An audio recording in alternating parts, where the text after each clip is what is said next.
जय हिमालय, जय भारत। संसार भर में हिमालय लोग यूट्यूब चैनल देख रहे आप सभी का स्वागत है और मैं हूं भारत की राजधानी नई दिल्ली से डॉक्टर हरीश चंद्र लखेड़ा।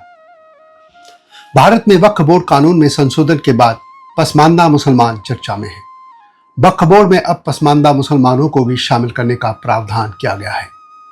मुसलमान वैसे तो मुख्यतः दो हिस्सों में बटे हैं, सुन्नी और शिया। अनुमान है कि संसार भर में 80 से 85% तक मुसलमान सुन्नी हैं, जबकि 15 से 20% के बीच शिया हैं। सुन्नी व शिया के अलावा सूफी और अहमदिया समेत मुसलमानों के कई अन्य फिरके भी हैं। भारत में सुन्नी शिया के साथ ही एक बड़ा वर्ग है जो कि खुद को पसमानदा कहता है। कौन है यह पसमानदा मुसलमान? इसी पर मैं बात करूंगा, लेकिन जब तक मैं आगे बढ़ूं आपसे अनुरोध है कि हिमालय लोग यूट्यूब चैनल को सब्सक्राइब अवश्य कर दीजिएगा जो चैनल पर नए हैं या जिन्होंने अब तक ऐसा नहीं किया है, और मेरे सत्यमेव जयते यानी STV को देखिएगा, ये आपसे विनम्र अनुरोध है। तो बात करते हैं पसमानदा मुसलमानों की। कौन है पसमानदा मुसलमान?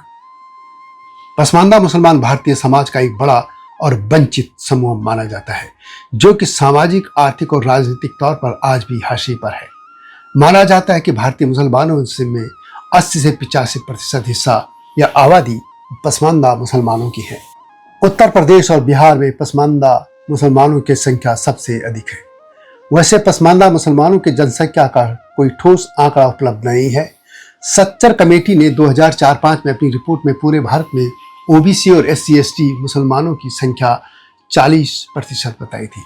हालांकि पसमानदा नेताओं का दावा है कि कुल मुस्लिमवादी में पसमानदाओं की संख्या 80 से 85% तक है। वैसे 1871 की जनगणना में भारत में केवल 19% मुसलमान उच्च जाति के थे, जबकि 81% निचली जातियों के थे। परंतु पाकिस्तान बन जाने के बाद बड़ी संख्या में उच्च जाति के मुसलमान पाकिस्तान चले गए थे, इसलिए माना जाता है कि भारत में रह गए मुसलमानों में बड़ा हिस्सा पसमानदा मुसलमानों का है।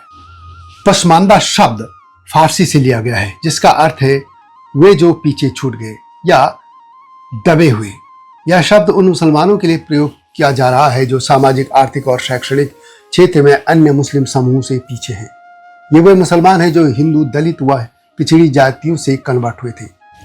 पसमानदा शब्द पिछड़े मुसलमानों, अनुसूचित जातियों SC और अनुसूचित जनजातियों ST से कन्वर्ट होकर मुसलमान बने लोगों के लिए इस्तेमाल होता है।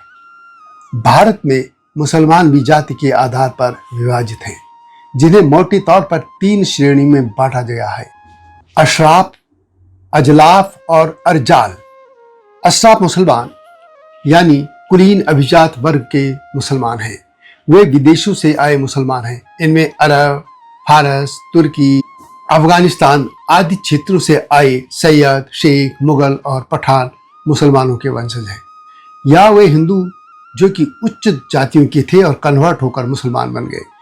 इनमें ब्राह्मण, राजपूत, त्यागी या और भी जो सवर्ण जातियां हैं वे मुसलमान हैं। विदेशों से आई जातियों में 4 प्रमुख जातियां हैं: सैयद, शेख, पठान और मुगल। सैयद, जिनका संबंध पैगंबर हजरत मोहम्मद साहब के परिवार से माना जाता है, एक तरह से ये उनके वंशज हैं। दूसरे हैं शेखजादे, जिनका संबंध अरब के कुरैश कबीले से है, और वही पठानों का ताल्लुक अफगानिस्तान के आसपास के क्षेत्रों से माना जाता है।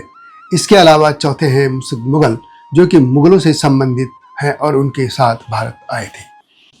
पसमानदा मुसलमानों में OBC समाज से कन्वर्ट हुए मुसलमानों को अजलाफ तथा दलित से कन्वर्ट हुए मुसलमानों को अर्जाल कहा जाता है। अजलाफ पिछले मुसलमान हैं।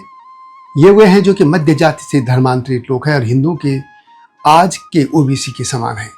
अजलाफ में दर्जी, धोबी, धुनिया, गद्दी, काफिर, बढ़ई, लोहार, हज्जाम, नाई, जुलाहा, कबाड़िया, कुम्हार, कंजरा, मिरासी, मनिहार, तेली समाज आदि लोग हैं। जबकि अर्जाल में वे दलित हैं जिन्होंने इस्लाम कबूल कर लिया था, जैसे कि हलालखोर, हुस्नती, लाल बेगी, मेहतर, नट, गधेरी, हेला, लाल बेगी सियाल, मेला ढोने वाले, फकीर, भिखारी जैसी जातियों से। पसमानदा आंदोलन भारत की स्वतंत्रता से पहले से सक्रिय रहा है। अब्दुल कयूम अंसारी और मौलाना अली हुसैन आसिम बिहारी जैसे नेताओं ने मुस्लिम लीग की सांप्रदायिक राजनीति का विरोध किया था और मोमिन कॉन्फ्रेंस के माध्यम से जिन्ना के 2 राष्ट्र सिद्धांत के खिलाफ आवाज उठाई थी। 1980 के दशक में all India Muslim OBC organisation ने उनके अधिकारों के लिए लड़ाई लड़ी, जिससे महाराष्ट्र जैसे राज्यों में कई पसमानदा मुसलमानों को ओबीसी सूची में शामिल किया गया था और बाद में आप जानते हैं कि मंडल कमीशन के तहत भी ओबीसी जातियों में शामिल मुसलमानों को आरक्षण मिलता है। 1990 के दशक में डॉक्टर एजाज अली, अली अनवर, शबीर अंसारी जैसे कई नेताओं ने ऑल इंडिया बैकवर्ड मुस्लिम मोर्चा और ऑल इंडिया पसमानदा मुस्लिम महाज जैसे संगठनों के माध्यम से इस आंदोलन को मजबूत किया। पसमानदा मुसलमानों को अपने पाले में लाने के लिए सभी दल या नेता कोशिश में लगे रहते हैं और पिछले कुछ समय से भारतीय जनता पार्टी भी पसमानदा मुसलमानों को अपनी तरफ लाने के प्रयास में जुटी है। तो यह थी भारतीय पसमानदा समाज की जानकारी। वीडियो कैसे लगी कमेंट में अवश्य लिखें। जल्दी आऊँगा इस तरह की स्टोरीज के साथ, तब तक जय हिमालय, जय भारत। हिमालय पे पेड़ हो तो गीत गाएंगी नदियाँ, गीत गाएंगी नदियाँ। पेड़ों पे चिड़िया है तो गीत गाएंगी नदियाँ, पेड़ों पे चिड़िया है तो गीत गाएंगी नदियाँ। माँ की लोरी जैसे होते हैं नदियों के गीत।